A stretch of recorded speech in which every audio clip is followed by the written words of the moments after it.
Welcome back to The Explainer. If you are a focused learner prepping for an upcoming English exam, or honestly, if you just love untangling the really intricate threads of a brilliant novel, you are in exactly the right place. Today, we're diving into a rigorous, thesis-driven literary analysis of Zoe Heller's absolutely incredible book, The Believers. We aren't just going to rehash the plot here. We're going way deeper to dissect the core themes, the deeply flawed character arcs, the heavy symbolism, and the very specific narrative choices Heller makes. So grab your notebooks because we're going to unpack the deeper meaning of this text so you can literally crush those analytical essay questions. Here's our game plan for today. We'll start with the Gramsci epigraph, move into idealism versus personal hypocrisy, then look at the search for orthodoxy, followed by the symbolism of the coma, and wrap it all up with Heller's narrative perspective choices. All right, section 1, the Gramsci epigraph. Okay, let's jump right in by starting at the very beginning, and I mean the absolute beginning. To truly understand this novel, we have to look at the master key Heller hands us before chapter 1 even starts. If you flip to the dedication page, there's a quote just sitting there. Now, as you probably know, authors don't just pick these epigraphs at random. They are planting a massive flag in the ground, telling you exactly what the thematic battlefield is going to look like. So, this quote is from Marxist philosopher Antonio Gramsci, and it reads, "The challenge of modernity is to live without illusions and without becoming disillusioned."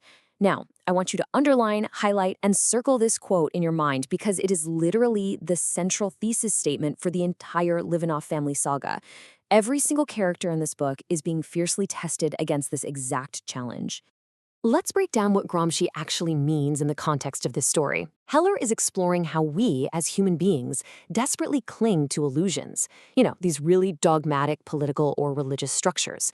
And we do it to avoid facing the chaotic, completely unpredictable reality of the modern world. But the flip side of that challenge is the danger of disillusionment. That's when you fall into total despair, apathy, or even nihilism when those rigid structures inevitably fail you. As we're going to see, practically every member of the Litvinov family totally fails this challenge. They either cling blindly to their illusions or they just plummet into complete disillusionment. Moving into section 2, idealism versus personal hypocrisy. Let's apply this framework to the older generation of the Litvinovs first and examine how they actually weaponize their political dogma to mask their personal failings. Even the book's title, The Believers, sets up this highly ironic premise. The patriarch, Joel Litvinov, and his wife, Audrey, present themselves as radical, uncompromising believers in this socialist, secular utopia. But it's a utopia they ironically failed to create in their own living room. What Heller so brilliantly exposes here is the massive facade holding up their entire lives. Think about it like this. Publicly, Joel is this celebrated radical lawyer. We see him fiercely defending the disenfranchised, right? Like his impassioned defense of the Schenectady Six, positioning himself as a sworn enemy of the American hegemon. He's a larger-than-life hero to his followers. But privately? Well, his reality is rooted in profound hypocrisy. He routinely betrays Audrey, he's harboring a long-term affair with a fan named Bernice, and get this, he's even keeping a secret child, Jamil.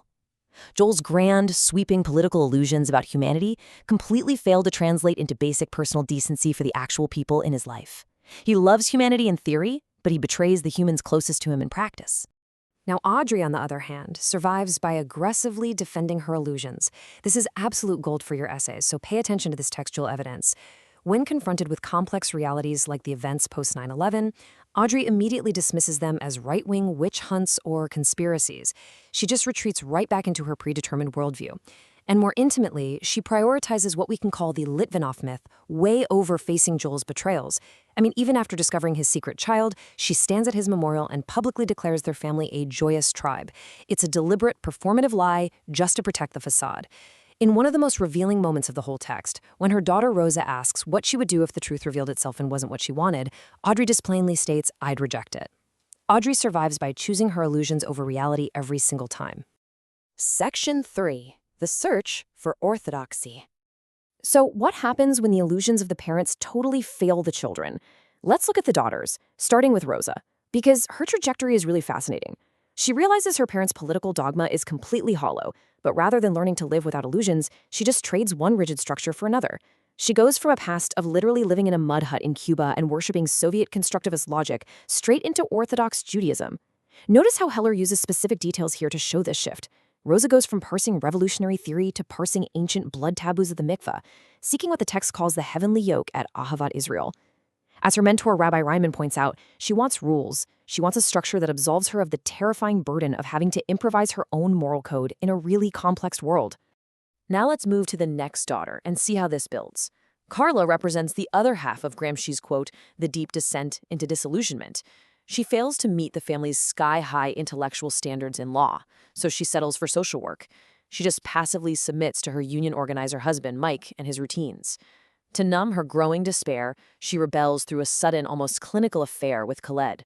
But finding no real salvation there, she abruptly discards him to pursue adopting a baby through the Baby Love Agency. Heller isn't just giving us random plot events here, guys. These are highly deliberate, tension-building character choices, showing Carla frantically grasping for literally any external anchor, a job, an affair, a baby, just to cure her internal disillusionment.